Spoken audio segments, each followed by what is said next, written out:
Kami bersyukur buat pagi hari ini. Kami percaya Tuhan ada di tengah-tengah kami. Roh Kudus melawat kami pagi hari ini. Biar yang sakit disembuhkan, yang berbeban berat dilepaskan, yang membutuhkan jawaban memperoleh jawaban pagi hari ini, yang lemah dikuatkan, yang berduka dihiburkan. Biar sukacita surga itu turun pagi hari ini di tengah-tengah kami. Kuduskan dan layakkan hamba-Mu untuk menyampaikan kebenaran firman Tuhan. Sembunyikan hamba-Mu di balik salib-Mu ya Tuhan. Biar Tuhan sendiri yang memakai bibir, mulut, lidah, bahkan hikmat Tuhan turun berbicara kepada setiap kami. Dan biar jemaat-Mu memiliki hati yang terbuka, supaya setiap benih firman Tuhan yang ditaburkan pagi hari ini bertumbuh, berbuah di dalam kehidupan kami, dan akan berdampak bagi sekeliling kami. Karena kami adalah duta kerajaan Allah yang Tuhan turunkan di muka bumi ini. Di dalam nama Tuhan Yesus Kristus. Yang siap mendengarkan firman Tuhan bersama saya katakan amin. Berikan kemuliaan bagi Tuhan. Shalom, selamat pagi Bapak Ibu Saudara dikasih Tuhan. Shalom. Shalom, selamat pagi Bapak Ibu Saudara dikasih Tuhan. Shalom. Ada sukacita pagi hari ini, amin. Amin. Kita semua bersukacita karena Tuhan memberikan kehidupan bagi kita. Amin. Oke, kita langsung saja buka slide-nya Om Kijo.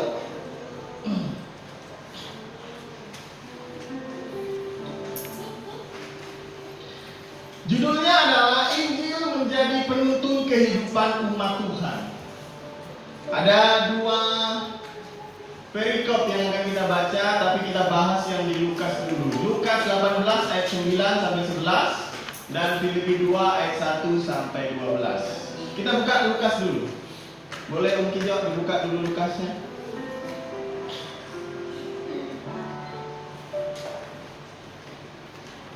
Oke, Lukas 18 ayat 9 sampai 11.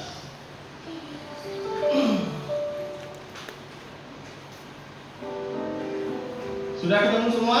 Kalau tidak ada, nengok ke depan. Saya bacakan. Dan kepada beberapa orang yang menganggap dirinya benar dan memandang rendah semua orang lain, Yesus mengatakan perumpamaan ini. Ada dua orang pergi ke bait Allah untuk berdoa. Yang seorang adalah Farisi, yang lain pemungut cukai. Orang Farisi itu berdiri dan berdoa dalam hatinya begini. Ya Allah, aku mengucap syukur kepadamu karena aku tidak sama seperti semua orang lain. Bukan perampok, bukan orang lalim, bukan pezina, dan bukan juga seperti pemungut cukai ini. 12.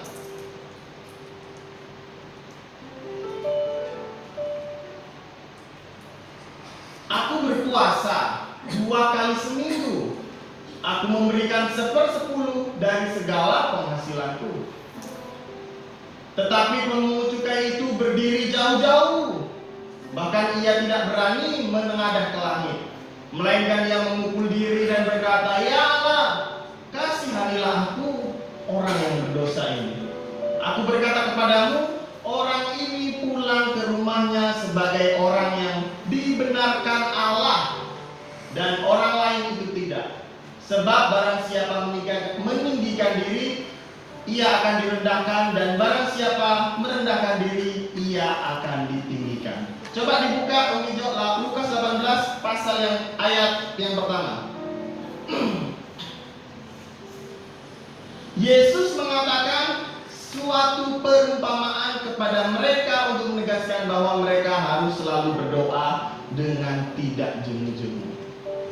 Nah, Bapak Saudara, ini bagian kedua dari perumpamaan yang Yesus katakan.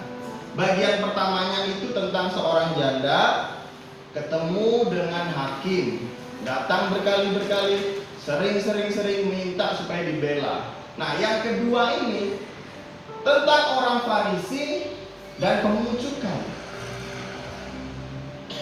Saudara tahu orang Farisi? Orang Farisi itu ahli agama. Oke, satu. Yang kedua, pakaiannya keren, kelihatan. Kalau dia masuk sinagog atau masuk tempat ibadah orang Israel bahasa itu, ketahuan. Oh, ini orang Farisi, orang ahli Taurat. Oh, ini orang Saduki. Dari pakaiannya udah ketahuan. Pemungut cukai itu tukang ngambil pajak. Bahkan kadang-kadang dia ngambil pajaknya itu 2-3 kali lipat. Nah, Yesus memberikan perumpamaan. Ini adalah hal yang sering terjadi di bangsa Israel. Ketika Yesus mengajar, ketika dia masih di muka bumi, ketika dia mengajar, dia pakai perumpamaan yang biasa orang Israel lakukan. Jadi perumpamaan ini benar-benar terjadi menurut saya. Karena Tuhan Yesus sering melihat kalau di sinagog tuh biasanya yang merasa tanda kutip dirinya suci, dirinya sudah melakukan hal-hal yang baik, itu berani berdoa kayak gitu. Tapi kita tengok slide-nya. Om, hijau, tolong slide-nya. Nah, sebelum kita masuk ke situ, pergumulan eksistensial setiap manusia. Setiap manusia itu kepengen dicintai, kepengen bahagia. Yang kedua, love, dicintai. Approve, diterima. Accept, diterima juga, tapi juga bisa dihargai. Semua manusia kepengen begitu. Simon, nama Simon siapa? Simon Petrus, Simon dari Kirene, atau Simon siapa? Simon Magang. Oh, Simon Magang. Berarti Simon Jak, tidak ada belakang. Simon, kamu kalau punya kawan, mau dibaikin atau dijahatin? Dibaikin. Kamu mau diterima atau ditolak? diterima. Semua manusia pengen bahagia, oke? Siapa yang nggak mau bahagia di sini? Semua manusia pengen diterima oleh orang lain, oke? Semua pengen dihargai, iya. Semua kepengen dicintai. Itu manusia dari zaman ke zaman. Slide yang kedua. Dalam perumpamaan Yesus menjelaskan ada dua tokoh. Tuh. Yang orang Farisi di depan, yang pengungcutnya di belakang. Tapi ini hanya gambar saja. Lukas mencatatkan ini. Oke, lanjut. Apa yang dapat membuat kebahagiaan di zaman ini? Apakah hanya hal-hal egosentris atau agamawi, atau fokus pada hal-hal fana atau duniawi? Banyak orang melayani di gereja, ada yang tulus, ada yang pamer. Betul. Saya lulusan sarjana musik. Mana sarjana musik? Pak Boy. Saya main drumnya harus paling kencang. Ini contoh aja Pak Boy ya. Jangan sakit hati ya. Saya karena sarjana musik harus keren, beat-beatnya. Kalau saya bukan sarjana musik, saya main drum ya seadanya aja. Yang penting saya bisa. Perbedaannya pasti kelihatan ketika tadi Pak Boy main drum sama saya main drum, pasti lebih bagus Pak Boy. Jangan sampai lebih bagus saya, kan gitu. Tapi dalam pelayanan harusnya tidak ada menonjolkan satu sama lain. Antara pemain bass, pemain keyboard, pemain drum, semuanya harus harmoni. Antara yang WL sama yang singer. Jangan yang singer di sini suaranya lalu lebih kenceng dari WL-nya. WL-nya suruh ke balik nomor 1, balik ke bait, singernya enggak mau, enggak, saya mau keren aja. Enggak bisa. Di dalam pelayanan tidak boleh ada yang saling menonjol, harus saling sama-sama. Karena itu melayani Tuhan, bukan melayani manusia. Nah, orang Farisi ini, lihat doanya tadi. Coba buka ayatnya. Nih, lucu doanya. Orang Farisi ayat 9. 10. 11. Nah, lihat. Ini doa orang Farisi ini lucu, saudara. Coba tengok baik-baik. Ya Allah, aku mengucap syukur kepadamu karena aku gak sama seperti semua orang lain. Bukan perampok, bukan orang lain, bukan pezina, bukan juga seperti pemungut cukai ini. Berarti ketika dia doa di depan tadi, dia nengok kanan kirinya. Siapa? Oh, tuh pemungut cukai itu yang suka malah orang. Aku doa. Ya Tuhan, aku bersyukur kepadamu karena aku bukan orang apa tadi? Coba Pak Ilo. Karena aku tidak sama seperti semua orang lain. Bukan perampok, berarti orang baik nih orang Farisi, ya kan? Menurut pandangan orang lain. Bukan orang lalim, berarti orang alim. L-nya hilang depannya. Alim, baik kan? Bukan pezina, berarti dia setia sama satu istri, nggak suka selingkuh kemana-mana. Bukan juga seperti itu orang yang di belakangku. Bayangkan.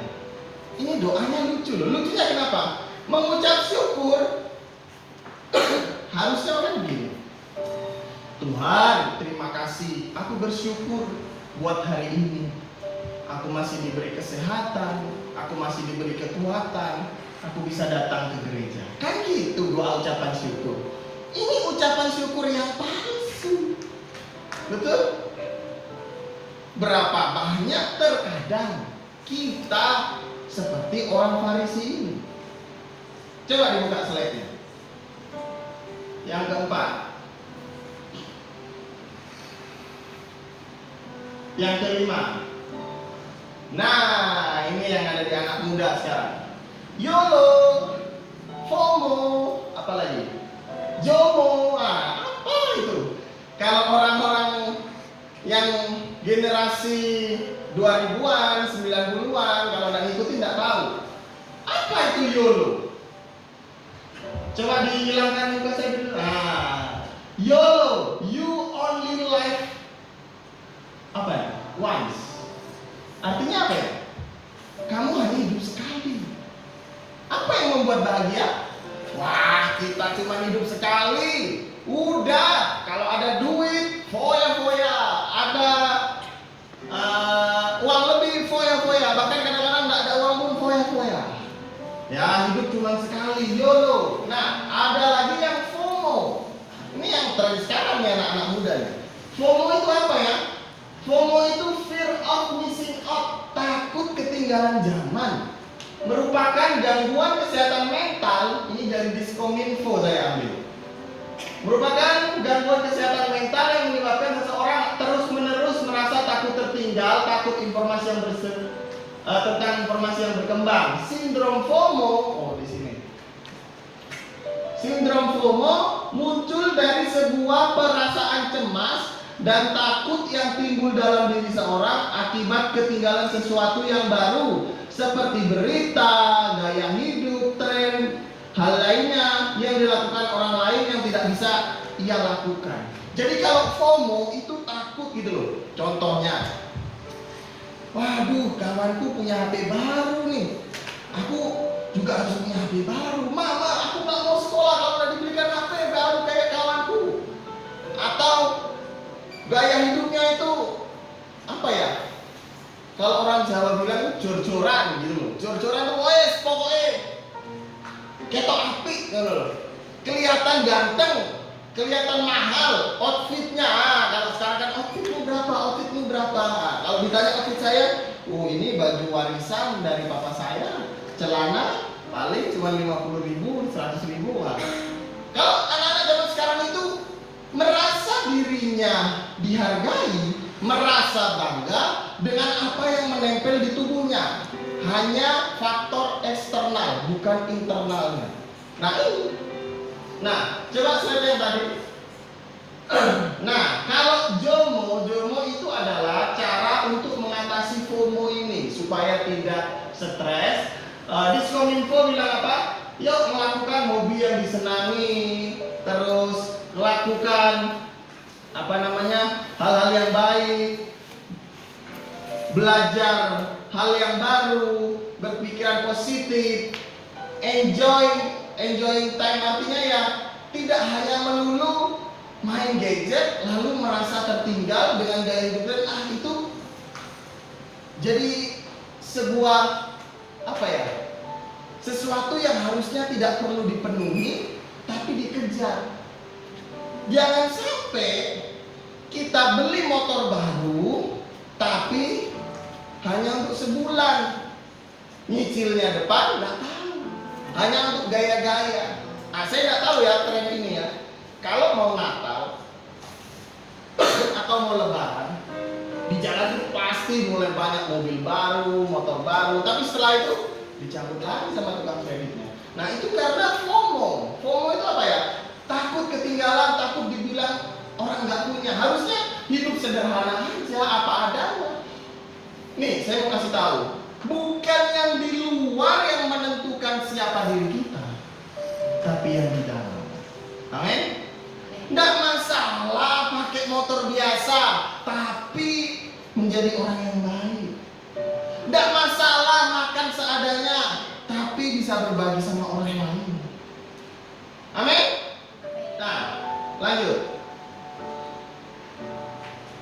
Coba yang gambar tadi, slide yang ada FOMO YOLO-nya tadi.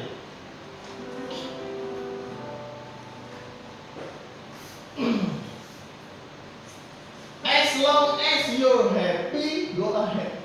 Selama kamu senang, lakukan itu. Meskipun itu hal yang dosa, itu yang dunia katakan. Orang hidup cuma sekali, kok udahlah, senang-senangin diri aja. Mati urusan nanti. Nah itu yang saya suka bilang. Kalau muda, foya-foya.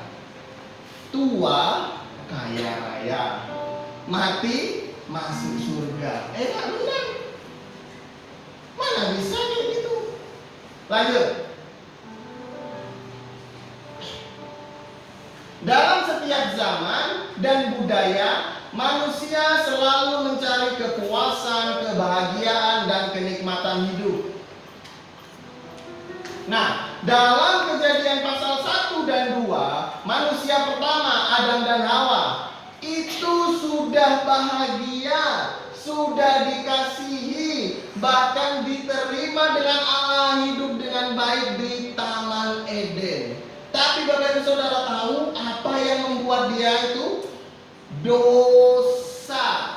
Dosa membuat kita kehilangan semuanya itu, sehingga kita memiliki kelaparan, kehausan akan sesuatu yang tidak pernah terpuaskan. Manusia jadi semakin jahat, manusia jadi semakin rusak, hanya mencintai dirinya sendiri, tidak peduli lagi dengan orang lain, hanya bekerja, tidak peduli dengan istri keluarga, hanya melakukan hal-hal yang duniawi, hanya melakukan hal-hal yang untuk menyenangkan diri sendiri, hanya melakukan hal-hal untuk kebanggaan sendiri, hanya melakukan hal-hal yang fana di bumi ini.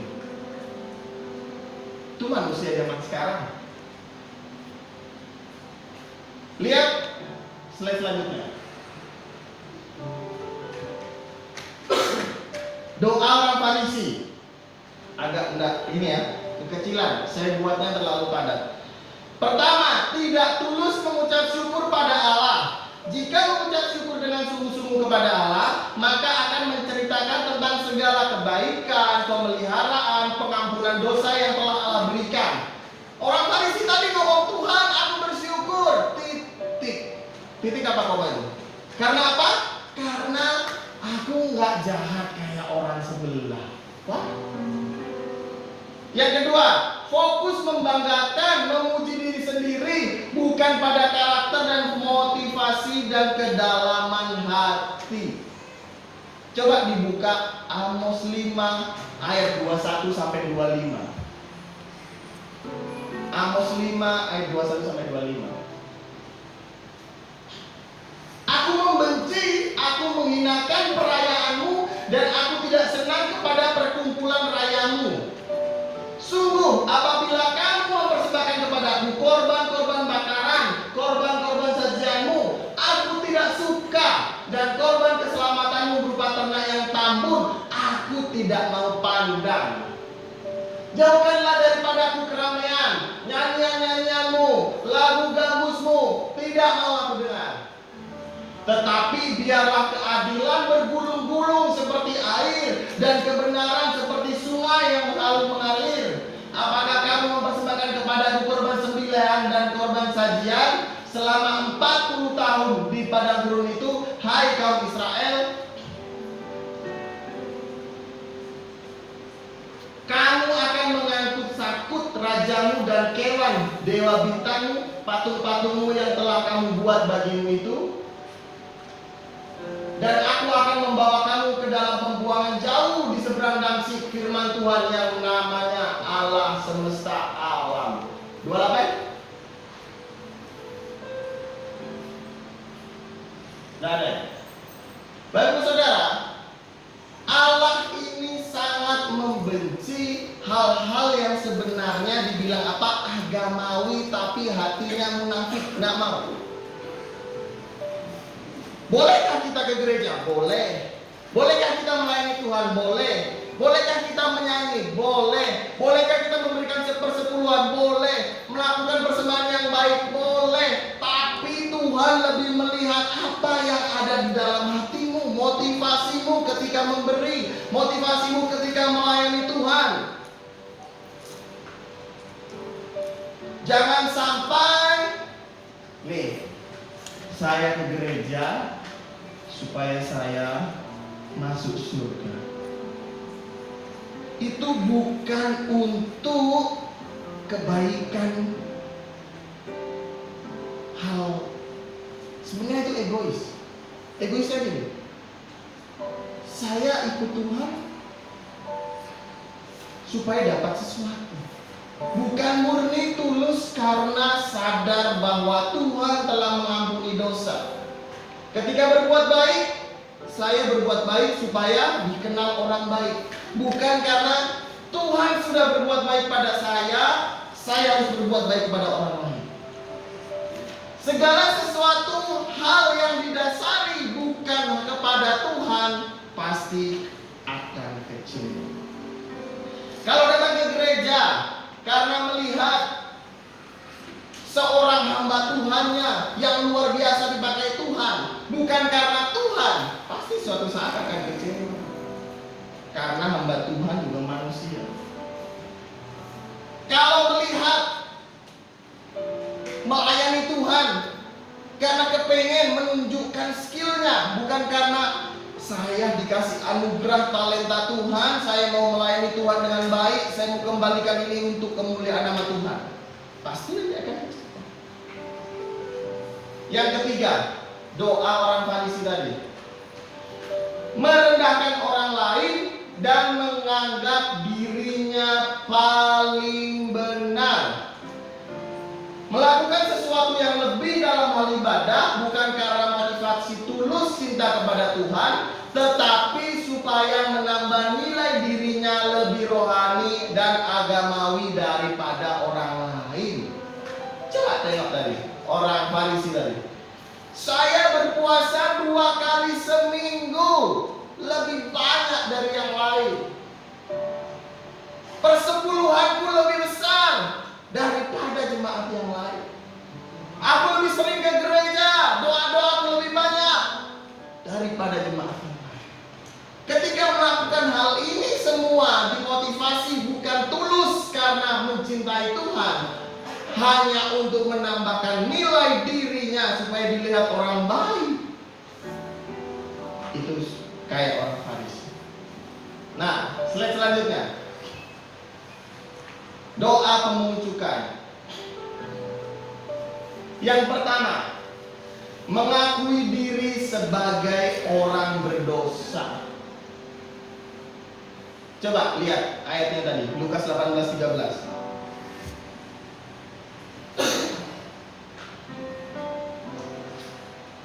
Mana Om? Tetapi pemungut cukai itu berdiri jauh-jauh, dia merasa tidak layak, tidak berdiri dekat-dekat. Bahkan ia tidak berani menengadah ke langit, melainkan ia memukul diri dan berkata, "Ya Allah, kasihanilah aku orang berdosa ini." Ketika kita datang kepada Tuhan, bukan ngomong, "Tuhan, aku bersyukur, aku bukan orang jahat, aku bukan orang selingkuhan, orang yang suka selingkuh, aku bukan koruptor, aku bukan ini, bukan itu, bukan ini. Aku orang baik loh Tuhan." Kata Tuhan, itu kata kamu, bukan kata saya. Kalau saya Tuhan. Kalau datang kepada Tuhan itu yang benar adalah mengaku diri orang berdosa, seperti pemungut cukai ini. Ini perlu dikasih tahu ya.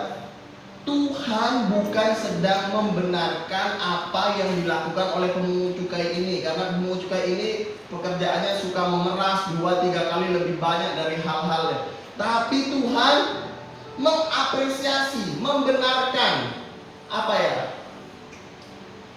Cara dia datang kepada Tuhan, cara dia bertobat, cara dia berdoa dengan baik. Yang kedua, memiliki pengertian yang benar tentang pertobatan. Nih, pemungut cukai ini bertobat bukan karena dia tahu hukuman dosanya. Contohnya, saya tidak tahu. Kalau orang-orang yang sudah di penjara, ketika kita kunjungi pelayanan, pasti mereka bilang, "Pak, saya mau bertobat, Pak. Hukuman saya lama, Pak. Saya bawa narkoba. Saya hilang waktu itu, Pak." Ini bertobat karena ketahuan dosanya, ya kan? Kita nggak tahu dia sungguh-sungguh bertobat apa enggak. Nih, bukan bertobat karena apa yang ada di luar, Pak. Saya ketangkap, Pak, kepergok kemarin, Pak. Aduh, saya ke tempat-tempat kafe-kafe yang malu saya, Pak. Malu sama masyarakat. Bertobat karena cuman malu, karena ditangkap, bukan karena sadar. Tetapi pemungut cukai ini bertobat berduka, sadar dirinya seorang pendosa. Yang ketiga, memiliki cara pandang yang baru akan pembenaran. Perkataan, "Ya Allah, kasihanilah aku orang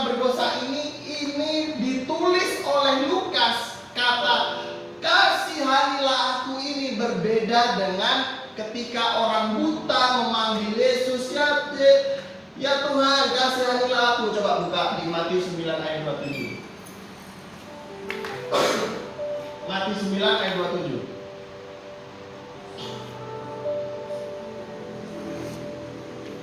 Ketika Yesus meneruskan perjalanannya dari sana, dua orang buta mengikutinya sambil berseru-seru berkata,